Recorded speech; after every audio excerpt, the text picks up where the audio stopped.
The average American household is carrying over $100,000 in debt. That includes mortgages, car loans, student loans, and credit cards.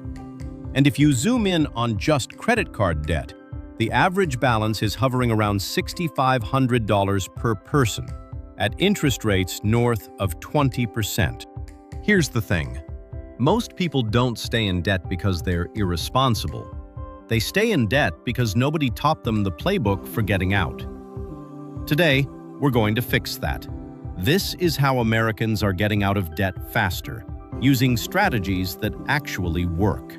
Let's start with the two most popular debt payoff methods, the snowball and the avalanche. The debt snowball is simple. You list all your debts from smallest balance to largest, and you attack the smallest one first. Minimum payments on everything else. Once the smallest debt is gone, you roll that payment into the next one. It's not the most mathematically efficient method, but the psychology is powerful. Knocking out a $400 medical bill in 2 months gives you momentum. The debt avalanche flips the script. Instead of targeting the smallest balance, you target the highest interest rate. If you've got a credit card at 24% APR and a car loan at 6%, you throw every extra dollar at the credit card first. Over time, this saves you the most money in interest. On a $30,000 debt load, the avalanche can save you $2,000 to $5,000 compared to the snowball, depending on your rates. Pick the one that fits your personality. The best method is the one you'll actually stick with. Now, here's a tool a lot of people overlook: balance transfer credit cards. Some cards offer 0% APR for 15 to 21 months. If you've got $8,000 on a card charging you 22% interest, transferring that balance means every single dollar you pay goes toward the principal, not interest. You could save over $1,700 in interest in that window alone. But there's a catch. Most balance transfer cards charge a 3 to 5% fee up front. And if you don't pay off the balance before the promotional period ends, the interest kicks back in, sometimes retroactively. Debt consolidation loans are another option. You take out one loan at a lower interest rate and use it to pay off multiple high-interest debts. Instead of juggling 5 payments, you've got one. The key is making sure the new rate is actually lower than what you're currently paying. Otherwise, you're just rearranging deck chairs. Here's something most people don't realize. Your debt is negotiable. If you're behind on payments, creditors would often rather get something than nothing. You can call them directly and ask for a lower interest rate. If your account has gone to collections, you might be able to settle for 40 to 60 cents on the dollar. That means a $5,000 debt could potentially be resolved for $2,000 to $3,000. Before you negotiate, know your numbers. Know what you can realistically afford as a lump sum or monthly payment. Get any agreement in writing before you pay a dime. And be aware, settled debts can show up on your credit report and may be considered taxable income. It's not a clean escape, but for some people, it's the fastest path forward. Cutting expenses has a floor. You can only cut so much before there's nothing left to cut, but your income has no ceiling. Side hustles are one of the fastest ways to accelerate debt payoff. Freelancing, driving for rideshare apps, tutoring, selling things you no longer need, these can add $500 to $2,000 a month depending on your effort and skills. Let's say you've got $15,000 in credit card debt.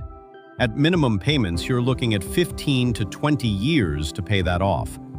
But if you throw an extra $1,000 a month at it from a side hustle, you could be debt-free in under 18 months. That's the difference between a decade of stress and a year and a half of focused effort. Selling unused assets helps too. That old car, electronics, furniture, anything sitting around losing value could be turned into a lump sum payment that knocks out a chunk of debt overnight. None of this works without a budget. And no, A budget isn't a punishment, it's a plan. The 50-30-20 rule is a great starting point. 50% of your after-tax income goes to needs: rent, groceries, utilities. 30% goes to wants: dining out, entertainment, subscriptions. And 20% goes to savings and debt repayment.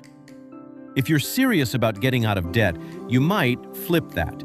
Shrink the wants category down to 15 or 20% and push more toward debt. Zero-based budgeting takes it a step further. Every single dollar gets assigned a job before the month begins. Income minus expenses equals 0. Nothing is left unaccounted for. This method forces you to be intentional, and people who use it consistently report paying off debt 20 to 30% faster than those who don't budget at all. The tool doesn't matter: spreadsheet, app, notebook. What matters is that you know where your money is going every single month. Now, let's talk about what not to do, because a lot of people sabotage their own progress. Mistake number 1: taking on new debt while paying off old debt.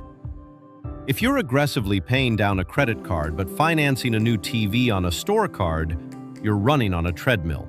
You'll never get ahead.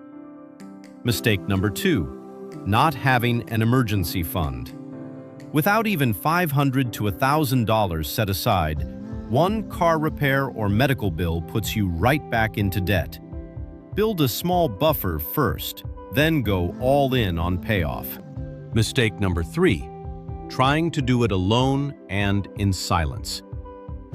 Debt thrives in shame. Talk to your partner, your family, or a financial counselor.